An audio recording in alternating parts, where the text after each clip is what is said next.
네, 지난 시간에 이어서 박찬욱 감독에 대한 오해와 진실 후편을 시작하도록 하겠습니다. 비교적 최근 영화들을 포함해서 지금부터 집중적으로 8가지 항목을 감독님께 질문드리도록 하겠습니다.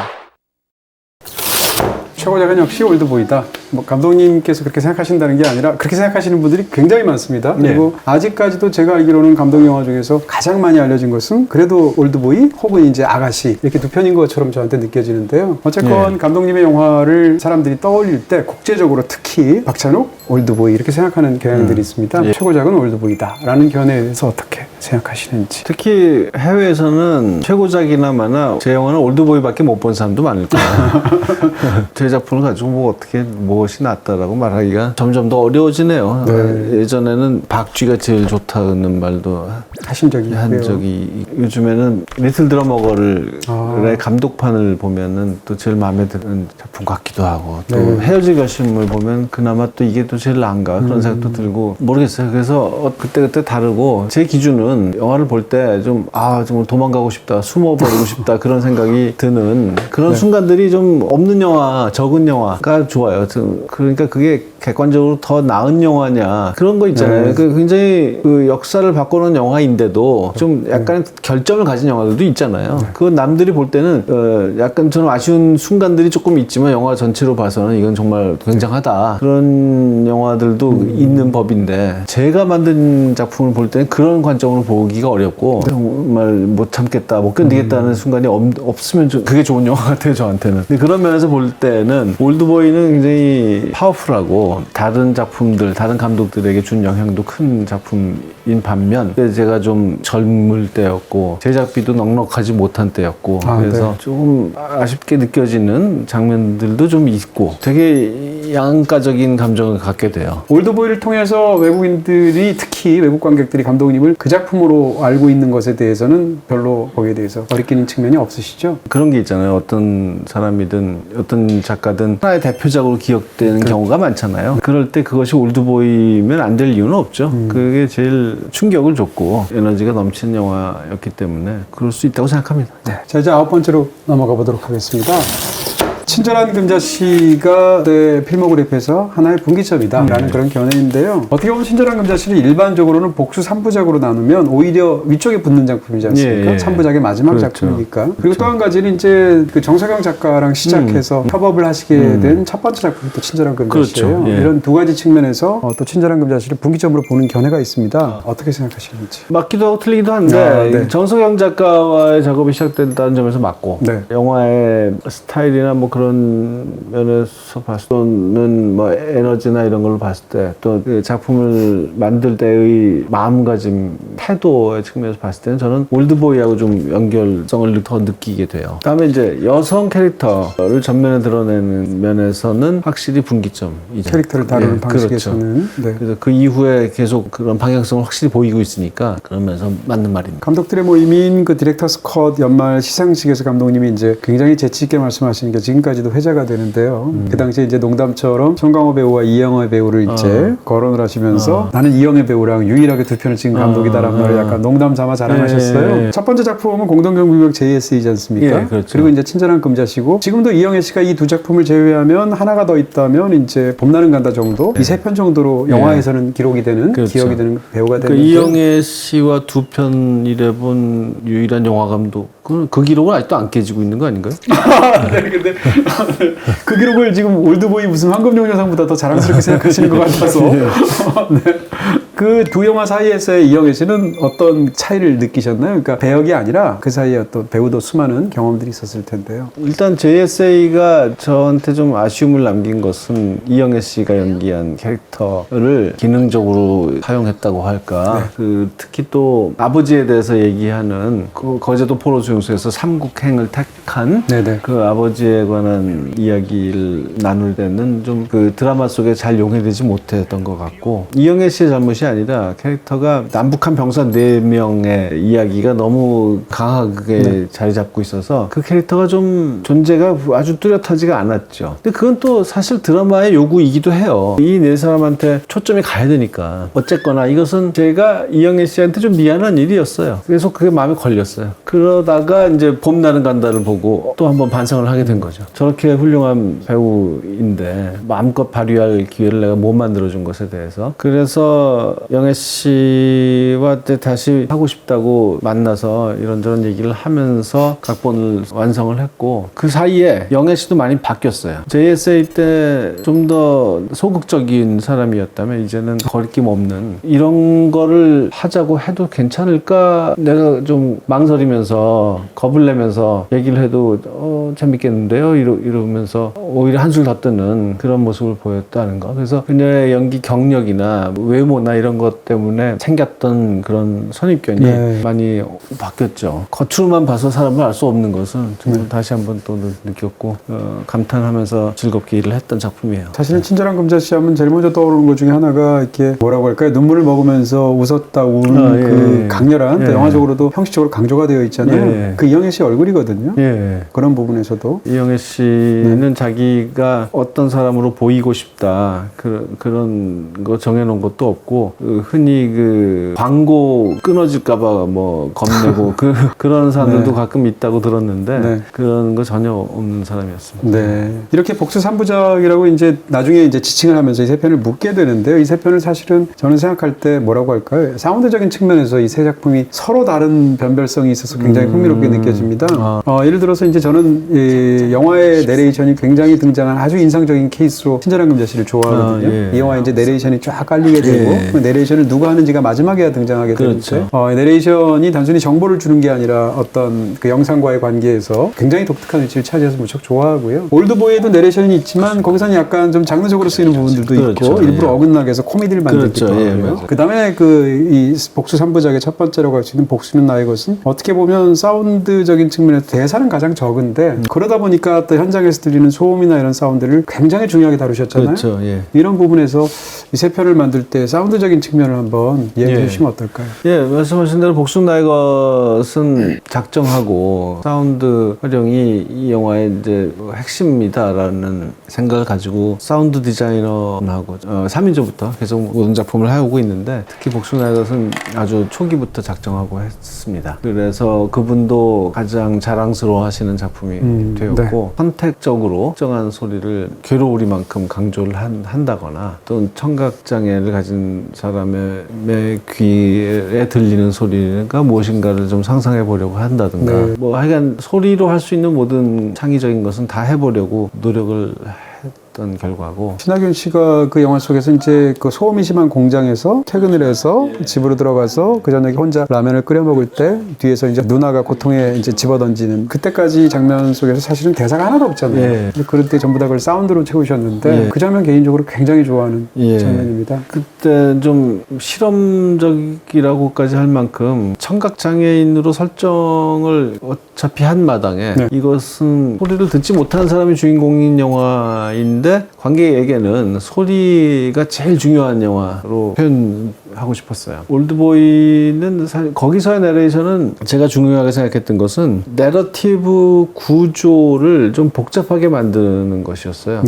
오광록 씨가 연기하는 옥상에서 떨어지는 사람, 그 사람에게 들려주는 형식으로 얘기를 한단 말이죠. 당신 뭐냐? 당신 누구냐? 그러니까 나는 오대수고. 그러면서 과거로 거슬러 가죠. 그래서 그런 이야기인가 싶다가 미도가 그 일기를 읽을 때는 이게 여태까지 이 미도가 읽은 이 일기의 내용이구나 싶다가 또 뭐 그런 식으로 계속 중첩되는 거죠. 마지막에 가면 또 최면술사의 편지 보면은 여태까지 모든 이야기가 최면술사에게 보낸 편지의 내용인 것처럼 보이기도 하고, 이렇게 몇 겹으로 이루어진 중첩된 그 내러티브 구조를 만들기 위한 방편으로 나레이션을 사용했죠. 그리고 금자씨에서 나레이션은 뭐 말씀하신 것처럼 굉장히 객관적으로 전달하는, 그래서 일부러 유명한 성우를 기용해서 무슨 위인전이나 그런 책을 읽어주는 금자전이겠네요. 그렇죠.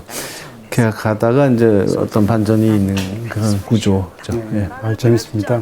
인터넷과 IPTV 온갖 할인 난무하죠. 이런 할인은 기본, 딴 곳에는 없는 할인까지 받아야죠. 무려 30% 추가 할인 받는 너들린 요금제. 자, 이제 10번째로 넘어가 보겠습니다. 해보고지만 괜찮은 로맨틱 코미디다 라는 건데 이 얘기는 이제 감독님이 하신 이야기고요. 당시에 사람들이 그 얘기를 할 때 박찬욱 감독이 어떤 뭐라고 할까요? 재밌고 화려하고 재치 있으면서 어떤 사람에 따라서는 믿을 수 없는 그런 어떤 사례 중에 하나로 말씀드리는 게 감독님이 해보고지만 괜찮은 로맨틱 코미디다 라고 했던 말씀이에요. 예. 지금도 정말 이렇게 믿고 계신지. 예, 그럼요. 이것이 로맨틱 코미디가 아니면 아니요, 무엇이 생각합니다. 그러면 애초에 그 영화 속에 아까 말씀하셨던 환경 자체가 굉장히 넉넉한 환경은 아니었다고 이 영화가 그렇죠. 예, 하셨는데요. 예. 그러면 로맨틱 코미디로서 실제로 그 두 주인공 사이에서 그게 벌어지는 것으로 생각하신 부분이 있다는 것이죠. 예, 그렇죠. 정신병원 폐쇄병동이라는 것은 로맨틱 코미디가 발생하기 제일 어려운 공간일 텐데 여기서 이런 걸 해보겠다는 것이 저의 출발이었고 근데 또 한번 그렇게 생각하기 시작하면 여기만큼 또 로코가 발생하기 좋은 곳도 없다는 생각을 할 수 있어요. 왜냐하면 아무도 나의 이 머릿속을 인정해주지 않고 다 망상이라고 손가락질 하거나 이해를 못하거나 치료의 대상이라고 여기는 세계에서 좀 받아들여주는 사람이 있고 이 세계 속에 들어와서 같이 놀겠다는 사람이 있다면 이것만큼 로맨틱한 일이 없는 거죠. 그게 들어주는 유일한 사람. 그렇죠. 들어줄 뿐만 아니라 그 세계 속에 같이 놀겠다는 거니까. 어떻게 생각하면 또 헤어질 결심에서 첫 번째 남자를 선택했던 탕웨이의 어떤 마음 비슷하기도 한 기도스러운 그렇죠. 남자가 유일하게 말을 들어주는 사람으로 사람이죠. 극중에서 그렇죠. 설정이 되어 있기도 하네요. 자, 11번째로 넘어가 보도록 하겠습니다. 박쥐는 다시 만들어도 똑같이 나올 것 같다 라는 이야기인데요. 사실은 저는 이제 박쥐의 거의 모든 걸 다 너무 좋아하는 사람이고 지금 여기 녹화를 하고 있는 이 파이아키아에도 가장 잘 보이는 위치에 박쥐 포스터를 걸어놓은 걸 너무 자랑스럽게 생각하고 있거든요. 근데 감독님이 오셔서 좀 약간 부끄러운 면도 있는데요. 감독님의 입장에서는 그러면 이 박쥐는 지금 다시 만들면 꽤 많은 점이 달라질 것 같습니까? 아니면 실제로 거의 비슷하게 나올 것 같습니까? 예, 이 작품만큼은 뭐 똑같을 것 같아요. 아, 그래요? 예, 그러니까 이때만큼 제가 정신력이 근데 나이가 들어가지고 그때가 지금보다 훨씬 스마트했죠. 그래서 그 정도 영화를 만들 수 있었던 것 같아요. 그래도 이제 그때 없는 것들도 지금 또 갖고 있기 때문에 또 헤어질 그러니까 결심이 그런 이제 다른 종류 영화가 만들어진 거고요. 근데 이 영화는 그냥 제가 가진 능력을 다 원 없이 발휘했던 여러 가지 좋은 조건 속에서 촬영 횟수도 충분히 많이 있었고요. 좋은 배우들을 잘 만났고 좋은 프로듀서도 만나서 의논도 많이 하면서 찍을 수 있었고 예산도 상대적으로 물론 돈은 영화 찍다 보면 언제나 부족한데요. 이 정도면 그래도 풍족하게 한 셈이에요.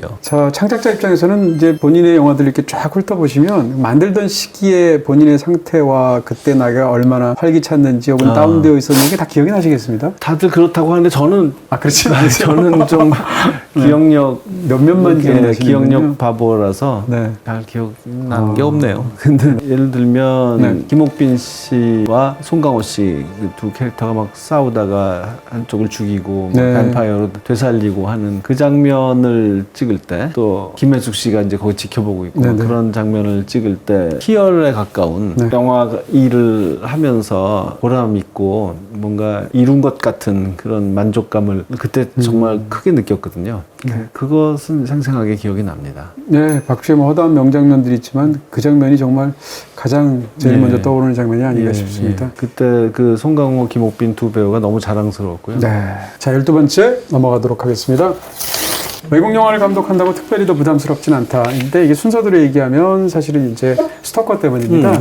스토커 이후에 리틀 드러머걸 만드셨고요. 또 이제 또 HBO 영화를 만들게 되셨으니까 어떠신가요? 한국 영화를 만들 때랑 외국 영화를 만들 때 뭐 기본적으로 다 똑같다고 생각하시는지 아니면 외국 영화를 하실 때는 아무래도 훨씬 더 부담스러워서 더 많은 걸 준비하시는지. 기본적으로 똑같아요. 영화 일 하는 사람들은 배우나 뭐 크루들이나 다 사고방식이 비슷하기 때문에 다를 건 없고 다만 이제 스튜디오의 존재가 좀 힘이 더 크기 때문에 한국보다 네. 그 사람들과 더 얘기를 많이 해야 되고 현장에서 즉흥적으로 각본을 고친다거나 하는 일이 어렵죠. 물론 불가능은 아니고 이제 그러려면 또 맞는 회의를 해야 돼요. 근데 현장은 바쁘게 돌아가야 되니까 회의를 하기 어려워서 그냥 찍어버리고 많은 경우들이 있겠죠. 원래 사실 저는 뭐 즉흥적으로 현장에서 뭘 하는 편은 아니니까 크게 문제가 되지는 않았고 정말 이건 버리기 아까운 너무 좋은 아이디어다 생각하면 어떻게든지 막 재빨리 회의를 해서 관철시키곤 했습니다. 네. 그래서 그것이 뭐 본질적인 차이는 아닌 것 같고 이것 말고도 단편 영화도 밀라노에서 찍은 단편 영화도 있었어요. 그러네요. 제냐라는 남성복 회사를 기획이 위해서 있었던, 단편 네. 영화를 그런 여러 번 경험을 했는데 어려움이나 부담스러운 거 없지만 음식은 좀 문제죠. 그 평양냉면을 못 먹는 거 그거 그 인스턴트로 뭐 흉내는 비슷하게 흉내낸 거라도 네. 먹으면서 버텼죠. 사실 이제 뭐 외국 배우가 저희 방송을 볼 확률은 없으니까 그동안 사실 외국에서도 여러 편 영화를 찍으셨는데요. 그냥 그 배우의 어떤 영화에 임하는 자세라고 그럴까요? 네. 이런 쪽으로 가장 인상적으로 남아있는 배우가 누군지 좀 여쭤봐도 될까요? 다 뭐 준비 열심히 하고 뭐 비슷한 것 같아요. 저는 기억나는 건 니콜 키드만이 리허설을 안 하겠다고 한 거, 네. 리딩을 안 하겠다고 한 거, 네. 그것이 기억이 나요. 본인만의 어떤 이유, 철학 같은 게 있는 건가요? 연기 철학이? 아니면 일정상? 별로들 많이 안 하더라고요. 미국 사람들은. 리딩 자체를요? 예. 네. 그러면서 자기가 하는 말이 자기는 철저하게 준비해서 현장에 오니까 걱정하지 말아라. 나 프로야, 뭐 이런 거. 그렇죠. 네. 예. 그래서 제가 우리가 대화를 하려면 통역이 필요한데 네. 그러면 1분 얘기할 걸 2분 걸려서 의사소통을 하게 되는데 현장에서 의견 차이가 생기면 그렇게 긴 시간 모두 일을 멈추게 해서는 우리 둘 다 욕먹지 않겠는가. 그랬더니 이제 마지못해 하겠다고 해서 그래서 리딩을 시작했는데 하루 하고 나더니 이거 정말 좋다고 이런 게 있었느냐고. 계속 네. 하자고 그래서 일주일 내내 했었어요. 그래도 사람이 이렇게 자기 의견을 고집하지는 않는 사람이네요. 그래도 뭐 감독이 하자니까 일단 뭐 한번 해보자고 했는데 해보니까 제가 그냥 무조건 뭐 대사를 이렇게 읽어 저렇게 읽어 그런 게 아니라 제가 왜 이런 대사를 썼는지 왜 이 표현이 왜 이렇게 됐는지를 다 설명해주는 그런 자리로 만들고 다른 의견이 있으면 다 듣고 하니까 또 반영하시고요. 예, 네. 그러니까 아주 생산적인 시간이다라고 받아들이더라고요. 사실 리딩이 싫은 게 아니라 그동안 임자를 못 만났던 거네요.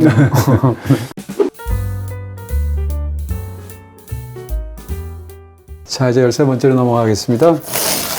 아가씨가 이렇게 성공할 줄 몰랐다라는 건데 저도 사실은 몰랐습니다. 이제 감독님 영화를 오래전부터 꼭 좋아하면서 같이 따라왔던 사람으로서 예를 들어서 이제 감독님 영화에서 상대적으로 그 영화의 완성도도 물론 중요하겠습니다만 그거와 무관하게도 더 주목받는 영화가 있고 덜 주목받는 영화가 있지 않습니까? 네. 근데 저도 이제 국제적으로 감독님에 관한 기사들이나 혹은 감독님을 지칭할 때 어떤 영화를 만든 누구 이렇게 말할 때 이제 항상 동원되는 두 편 영화가 예. 올드보이하고 아가씨더라고요. 그렇죠. 그런 면에서 아가씨의 그런 국제적인 성공에 대해서 어떻게 느끼시는지. 일단 이 말은 맞습니까? 이렇게 성공할 줄 아셨나요? 알았다는 네. 걸까지는 모르겠고 네. 이걸 어떻게 표현해야 되나 되게 그 자칫 잘못하면 굉장히 건방진 사람처럼 보일 수 있겠는데 네. 그렇게 예상을 했어요. 잘 될 것으로 국제적으로 특히. 네. 그런데 그거는 생각해 보세요. 제가 이런 배우들을 데리고 이렇게 큰 돈을 써가면서 제 인생에 2년 3년을 바치면서 투자해서. 네. 하려면 뭔가 그런 기대가 있어야 되잖아요. 그런 믿음이 있어야 되잖아요. 그래야 저 자신과 그 큰 돈을 대는 사람들과 모든 배우와 크루들을 설득해서 갑시다라고 하는 거잖아요.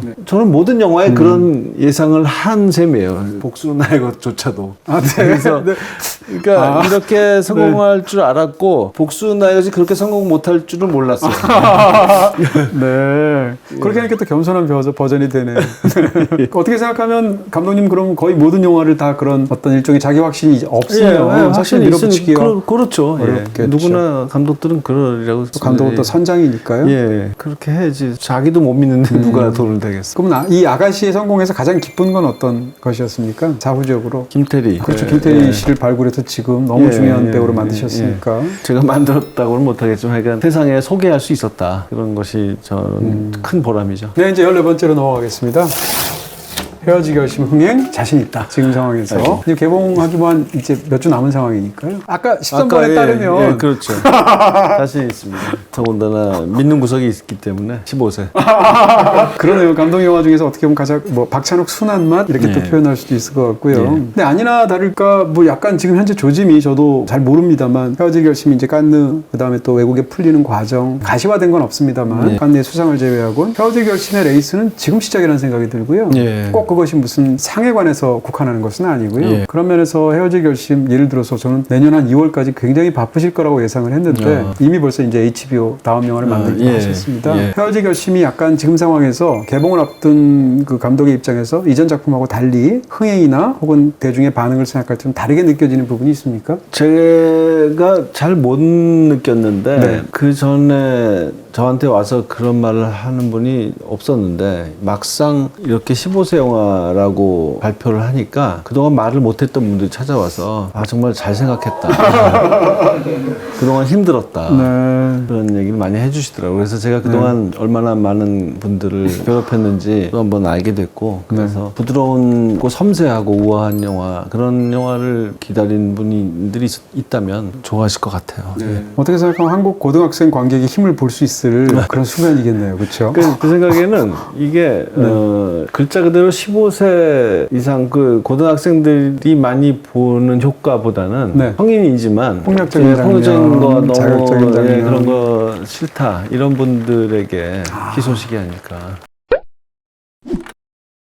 자, 마지막으로 이제 감독님의 차기작이 너무 궁금해서 15번째를 마련해 봤고요. 로버트 다우니 주니어와의 협업이 은근 걱정된다. 뭐 이렇게 말은 담았는데요. 다음 작품이 이제 HBO에서 또다시 이제 미국 드라마를 만드시지 않습니까? 그 작품이 이제 원작이 굉장히 독특한 작품인 것 같고요. 그리고 또 이제 최근에 대중적으로 화제가 된 것은 로버트 다우니 주니어가 캐스팅 되지 않습니까? 또 프로듀서까지 역할을 부분적으로 맡은 것으로 전해 들었는데요. 영화 역사상 한 작품으로 가장 많은 돈을 받은 사람이 로버트 다우니 주니어잖아요. 그렇게 생각하면 할리우드를 상징하는 가장 또 유명한 배우 중에 하나일 텐데 물론 이전에도 스타들하고 많이 하셨지만 이럴 경우에 이런 빅네임하고 같이 하시게 되는 게 좀 부담스러우거나 이렇진 않으신가요? 아직 이 작품이 정말 정식으로 소위 그린라이트가 켜지지는 않았고 그 상태에서 계속 진행 중이긴 합니다만은 잘 된다고 치고 말씀을 드리면 로다주는 별로 걱정을 안 시킬 것 같아요. 그동안 코로나 때문에 계속 줌콜로만 만났는데 너무 유쾌하고 감독의 생각을 따르겠다는 아주 확고한 의지를 가진 사람이더라고요. 언제나 농담을 시도하는 웃어주기만 하면 모든 커뮤니케이션이 원활히 진행됩니다. 네, 원래 돈이 많은 사람들이 여유 많아요.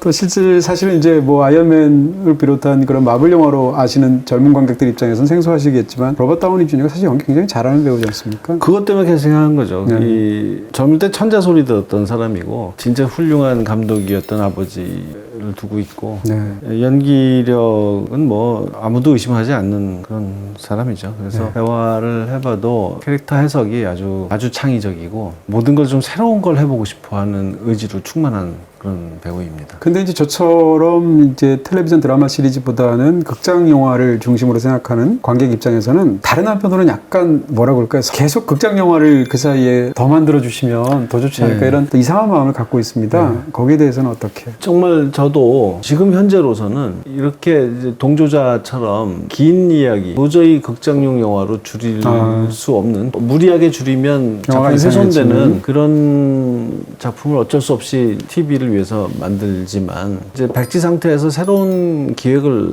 하게 될 때는 당연히 극장용 영화를 기본으로 생각하려고 해요. 오랫동안 코로나 때문에 영화관을 못 가다가 최근 한 6개월 열심히 다녔거든요. 한번 시험 삼아 가봤는데 와 정말 너무 황홀하더라고요. 그 예전에 그 당연하게 생각했던 건데 와 이런 거였지 하는 그런 막 거의 충격적인 황홀함이었어요. 그때 처음 본 영화가 베네데타. 네, 베네데타요. 또 이렇게 또 좋은 영화들이 많이 나오는지 나이트메어 앨리, 파워업 도그도 극장에서 보고 TV로 집에서 보니까 감흥이 너무 달라서 그리고 또 듄을 아이맥스로 본 것도 그 충격이었고 뭐 너무 좋은 영화들이 많더라고요. 그러니까 TV 시리즈를 고르신 게 아니라 어떤 이야기를 고르는데 그 이야기가 TV 시리즈에 맞는 형식일 수밖에 없으니까 그걸 선택하시는 거죠. 그렇죠. 저는 일장춘몽 방송처럼 유튜브로 공개되는 영화도 만드는 것이고 모든 그 이야기에 맞는 플랫폼을 찾는 거죠. 네, 지금 띄워드리는 박찬욱 감독의 영화들은 BTV에서 보실 수 있습니다. 아주 짧은 시간은 아니었습니다만 또 이렇게 감독님의 지난 영화 세계들을 쫙 훑어보는 또 굉장히 소중한 시간을 갖게 된 것 같습니다. 헤어지기 결심에 대해서 집중적으로 또 감독님하고 사실은 논의해보고 싶고 너무 좋은 영화라서 또 제가 꼬치꼬치 캐묻고 싶은데 또 다른 자리가 이제 또 언택톡이라는 행사를 통해서 예. 극장에서 만나기로 되어 있거든요. 그래서 그것은 그 자리에서 감독님께 또다시 예. 자세히 여쭤보도록 하겠습니다. 자, 오늘 또 피곤하실 텐데 며칠 안 됐는데 한국에 오신지 어떠셨습니까? 괜찮아요. 이렇게 예. 쭉 한번 또 오랜만에 훑어보시니까. 시네마테크나 영상자료원에서 하는 무슨 회고전에 참석한 제가 너무 오래 했죠. 네. 재밌었습니다. 네, 감사드리고요. 마치도록 하겠습니다. 다음에 또 좋은 자리에서 뵙겠습니다. 예. 고맙습니다. 예. 제가 영화를 다 챙겨볼 수 있었던 비결은 바로 플레이챗. 회사의 모니터도 펜션 구형 TV도 모두 스마트이죠. 통합 검색부터 시청까지 플레이챗 하나로. 홍현 매니저. 네. 회사에서 뭐해? 아닙니다 팀장님. 어?